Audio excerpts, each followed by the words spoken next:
എന്റെ ബ്രഷും പേസ്റ്റും എന്ത് ചെയ്യും? പേസ്റ്റ് ഇവിടെ ഇരിപ്പുണ്ട്, ബ്രഷ് കണ്ടില്ല. ഇനി ബ്രഷ് അവൾ എടുത്തോണ്ട് പോയി കാണും. നാണമില്ല ഇവക്ക്. എന്റെ ബ്രഷ് എടുത്തണ പല്ല് തേക്കുന്നത്. പേസ്റ്റ് ആണെങ്കിൽ അസ്ഥികൂടം പോലെ ഇരിക്കും. തമ്പുരാന് ഞെക്കി പീച്ചി പിഴിഞ്ഞ്. ഞാൻ കഷ്ടപ്പെട്ടുണ്ടാക്കുന്ന പൈസയല്ലേ, പിന്നെ ഞാൻ എന്തിനാ ഇതിനകത്ത് പിശുക്ക് കാണിക്കുന്നത്?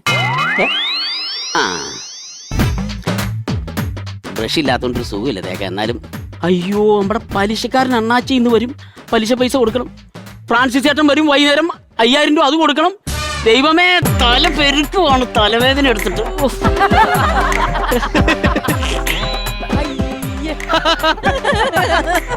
പല്ല് തേക്കണ്ട പേസ്റ്റ് എടുത്ത് മേത്ത് തേച്ച് വെച്ച് എന്തൊരു തോൽവിയാ ഞാൻ.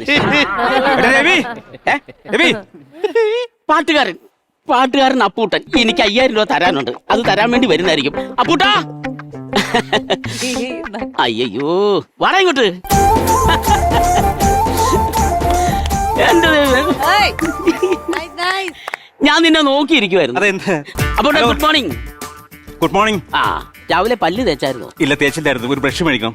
ബ്രഷ് ഇല്ലേ അപ്പൊ? ഇല്ല, ബ്രഷിന്റെ ഒരു നാര് പോയി. എടാ, ഒരു നാര് പോയെങ്കിൽ ബാക്കി നാരില്ല, അത് വെച്ച് അങ്ങ് പല്ല് തേക്കാൻ പറ്റും. ഒരു നാര ബ്രഷ് ഉണ്ടായുള്ളൂ. എന്താണ്? ഒരു 10000 രൂപ കടം തന്നെ തരികേല. നീ എന്റെ 5000 രൂപ മേടിച്ചു. തിരുവനന്തപുരത്ത് പോയിട്ട് തിരിച്ചു വരുമ്പോ തരാന്ന് പറഞ്ഞു. 2 മാസമായി ഇതുവരെ 5000 കിട്ടിയിട്ടില്ല. 5000 തരാതെ ഞാൻ നിനക്ക് 1 രൂപ തരത്തില്ല. ഞാൻ തിരുവനന്തപുരത്ത് പോയില്ലല്ലോ. പോയില്ലേ? ഇനി പോകാനും പോണില്ല. അപ്പൊ 5000 രൂപ എങ്ങനെ തരും? അപ്പൊ പിന്നെ ശമ്പളം കിട്ടിയിട്ട് തരാന്ന് പറഞ്ഞു. ജോലി കിട്ടിയിട്ടില്ലല്ലോ, പിന്നെ എങ്ങനെ ശമ്പളം കിട്ടും? അപ്പൊ എങ്ങനെ തരും? മനസ്സിലാക്കണം. എന്റെ പൈസ തരാനില്ല. ഇല്ലേ? എടാ, ഒരു 10000 രൂപ നീ തരും. നിന്റെ 5000 രൂപ വിഷയമല്ലുള്ളൂ. നീ ഒരു 10000 രൂപ എനിക്ക് തരുമ്പോൾ അതിൽ നിനക്ക് 5000 തരുന്നു. അപ്പൊ ഓക്കെ ഇല്ലേ? അപ്പൊ എന്റെ പഴയ 5000 നീ ഇപ്പൊ തരുവാണ്. ഇപ്പൊ ഞാൻ 10000 തന്നാൽ അത് ഓക്കെ ആയി. അതൊക്കെ.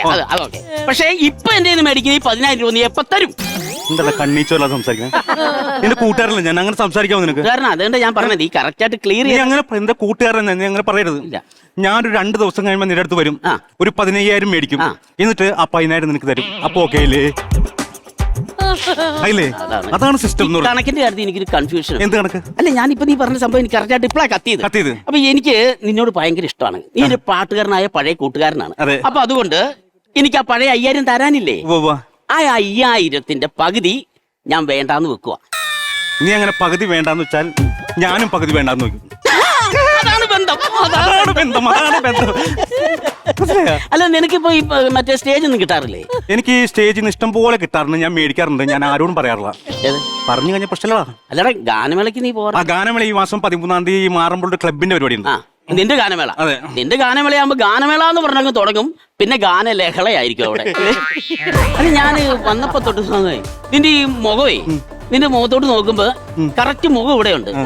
ഈ കവിളിങ്ങ് മാറി നിൽക്കുക. നിന്റെ കവിളി അത് അടുത്ത പരിപാടി പറ്റേ ഞാൻ ഈ സൈഡ് കാണിച്ചു കൊടുത്താൽ ബാലൻസ് ആവൂലേ? ബാലൻസ് ആവും. പക്ഷെ എനിക്ക് നിന്നോടുള്ള ആ കലാകാരനോടുള്ള സ്നേഹമാണ്. Thank you. ആംബുലൻസ് അല്ല, എന്റെ ഭാര്യ പാട്ട് പ്രാക്ടീസ് ചെയ്യുന്ന.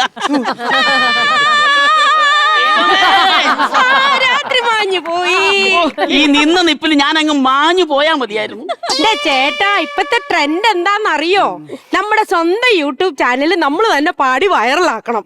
അതുകൊണ്ട് ഞാൻ പാടും, ചേട്ടൻ ഷൂട്ട് ചെയ്യും, നമ്മള് വൈറലാവും, നമുക്ക് വരുമാനവും കിട്ടും. ശരിയാടാ, നീ ഈ കൊച്ചിന്റെ പാട്ട് പാടി നീ യൂട്യൂബിൽ ഇടണം.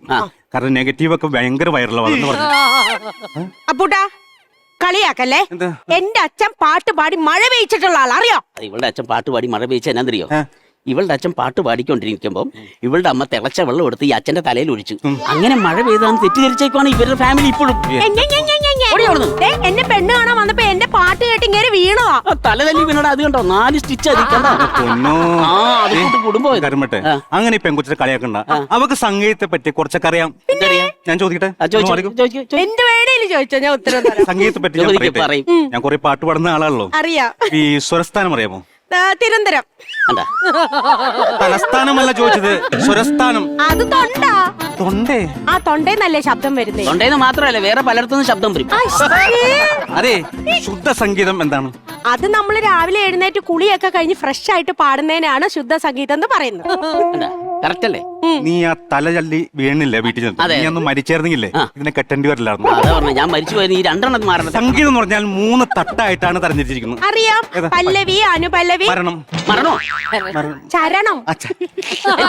ചരണം. അല്ല ഇടി ഇവന്റെ കാര്യത്തിൽ കറക്റ്റ് ആണ്. ഏ? പല്ലവിയും അനുപല്ലവിയും പാടി കഴിയുമ്പോ പിന്നെ ഇവന്റെ മരണോ കമ്മിറ്റിക്കാർ വന്ന് ഇവനെ കൊല്ലും. അതെ, നമ്മുടെ ഈ സംഗീതം എന്ന് പറഞ്ഞാൽ ഒരു പ്രത്യേക രീതിയാണ്. ഞാൻ വന്ന് പറഞ്ഞുതരാം. ശ്രുതിയമ്മ, ആഹാ. ലയമച്ചൻ, ആ. മകളുടെ പേരോ തങ്കമ്മ. തങ്കമ്മയല്ല, മകളുടെ പേരു സംഗീതം. എന്റെ മകളുടെ പേര് തങ്കമ്മ. ഞാൻ അറിയുള്ളൂ. നിന്റെ മകളുടെ പേരെന്തിനാ ഇവിടെ പാടുന്നേ? എന്റെ മകളുടെ പേര് എനിക്ക് വിടണ്ടേ? വെറുതെ നീ തല്ലു മേടിച്ച് ചാവുന്നേ. അങ്ങനെ പറഞ്ഞില്ലേ? സംഗീതം എന്ന് പറഞ്ഞിടത്ത് തങ്കമ്മ പാടി അങ്ങനെ. അതെ അതെ, ഇങ്ങനെ തല്ലുകൂടി സമയം വേസ്റ്റ് ആക്കല്ലേ. ദേ, നിങ്ങൾ ഷൂട്ട് ചെയ്ത ഞാൻ പാട്ട് പാടാം. നമുക്ക് വൈറൽ ആവണ്ടേ? നമ്മുടെ കൊട്ടാരം വീട് ചാനൽ ഹിറ്റ് ആവണ്ടേ? കൊട്ടാരം വീട്ടിൽ ചാനൽ ഹിറ്റ് ആവണമെങ്കിൽ നമ്മൾ ഷൂട്ട് ചെയ്യുന്ന സാധനത്തിന്റെ അത് എന്തെങ്കിലും കണ്ടന്റ് ഉണ്ടാവണം. അത് വേണം. അതിപ്പോ എവിടെ അത് നിനക്കില്ല. അപ്പൂട്ടാ, നീ ഒരു പാട്ട് പാടാവോ? ഞാൻ പാട്ട് പാടാം. ആ, നീ പാട്ട് പാടി അത് വൈറലായി കഴിഞ്ഞാൽ പിന്നെ നിന്നെ അറിയുന്ന എങ്ങനെയാണെന്നറിയോ? എങ്ങനെ? കൊട്ടാരം വീട്ടിൽ അപ്പൂട്ടൻ അറിയപ്പെടാൻ പോകണം. അത് കൊള്ളാം. ഞാൻ പാടൂടാ. എന്നെ നിനക്ക് വേണ്ടി ആ. ഞാൻ പാടും. നിങ്ങൾ ഏത് പാട്ടാ പറഞ്ഞേ? പിന്നെ സ്വരകന്യ സ്വരകന്യാമാർ അറിയോ? വാ. അതറിയോ? പിന്നെ വാ. ഞാനും കൂടെ കൂടട്ടെ. നന്നായിട്ട് ആക്ഷൻ പറയണം. ആക്ഷൻ പറയാം. അങ്ങനെയൊക്കെ പാടല്ലേ? ആക്ഷൻ അല്ല നോക്കട്ടാ, സൂം ചെയ്യട്ടെ. കാണിച്ചേ. ഓണാക്കിയോ? ആ, സൈഡ് കാണിച്ചേ. അണപ്പല്ല്. ആ, അതെ. Ready sir. ആക്ഷൻ. സ്വരകന്യകമാർ വീണമീട്ടുകയാ, ചിണ്ട, ചിണ്ട. കുളിരോളങ്ങൾ തമർനാടുകയാ, ഡാൻസ്. തങ്കരസമേനി വന്നു പൂന്തികൾ പൊന്മണിയ സുഹൃതമണിയാരോ പാടും ആശംസ മംഗളം. സ്വരകന്യകമാർ വീണമീട്ടുകയാ, കുളിരോളങ്ങൾ പകർന്നാടുകയാ. കട്ടി. ഇതാണ് സാധനം. ഈ സാധനം എഡിറ്റ് ഒന്നും വേണ്ട. ഈ സാധനം ഇങ്ങോട്ട് എയറിലോട്ട് കയറ്റി വിട്ട് കഴിഞ്ഞാല് ഹലോ, ഈ സിംഗർ അപ്പൂട്ടൻ അപ്പൂട്ടൻ ഇത് അപ്പൂട്ടൻ ഞാനാണ്. നിങ്ങളാണോ? ഇതാ അപ്പൂട്ടൻ. അങ്ങനെയാണല്ലേ? Okay okay okay. ഈ 17-ാം തീയതി 17-ാം തീയതി മാറമ്പിള്ള ക്ലബിന്റെ പരിപാടി. അതെ അതെ അതെ അതെ അതെ അതെ അതെ. ഇങ്ങോട്ട് അപ്പൊ നോക്ക്. അങ്ങാരാണ്? ഞാൻ ആ ക്ലബിന്റെ കമ്മിറ്റിയാണ്. അഡ്വാൻസ് തരാൻ വന്നായിരിക്കും. അതെ, അഡ്വാൻസ് തരാൻ Okay, thank you. Second. Sir ഇങ്ങോട്ട് നോക്കി. ആയിക്കോട്ടെ, ശരി. തന്നോളൂ. അയ്യോ, അടിക്കുന്നു. അയ്യോ, സാർ. അയ്യോ. ഓക്കെ, ആയിക്കോട്ടെ. അതെ, 17-ാം തീയതി അല്ലേ പുള്ളിയുടെ പ്രോഗ്രാം? അതെ. അതിന് മുമ്പേ വന്നിട്ട് അഡ്വാൻസ് തരേണ്ട കാര്യം എന്തായിരുന്നു? അല്ല, 17-ാം തീയതി എനിക്ക് ടൈമില്ല. എനിക്ക് നാളെ ഗൾഫിന് പോകണം, വിസ വന്നു പെട്ടെന്ന്. അപ്പൊ പിന്നെ 17-ാം തീയതി എനിക്കിത് ചെയ്യാൻ പറ്റൂലല്ലോ. അതെ. അതുകൊണ്ട് ഇപ്പോഴേ ചെയ്ത ഒരു സമാധാനമായല്ലോ, മനഃശാന്തി കിട്ടി. മനഃശാന്തി കിട്ടി. Thank you. അതാണ് കേട്ടാ. Thank you. അപ്പൊ 17-ാം തീയതി ബാക്കി മേടിച്ചു കേട്ടാ. ഓക്കെ, ശരി. Thank you. ഓ, ഇത് പൊളിക്കും ഞാൻ. നമുക്ക് കണ്ടന്റ് കിട്ടി. കണ്ടന്റ് അപ്പൂട്ടാ, കണ്ടന്റ് കിട്ടി. നീ ഇനി വൈറലാകാൻ പോവാണ്. ഇനി നിന്നെ അറിയപ്പെടാൻ പോകുന്ന കൊട്ടാരം വീട്ടിൽ അപ്പൂട്ടെന്നാണ്. ആ പേരിലൊരു ചേഞ്ച് വരുത്താമോ? എന്ത് ചേഞ്ച്? കൊട്ടാരം വീട്ടിൽ അപ്പീട്ടോൻ ആക്കാൻ പറ്റുമോ?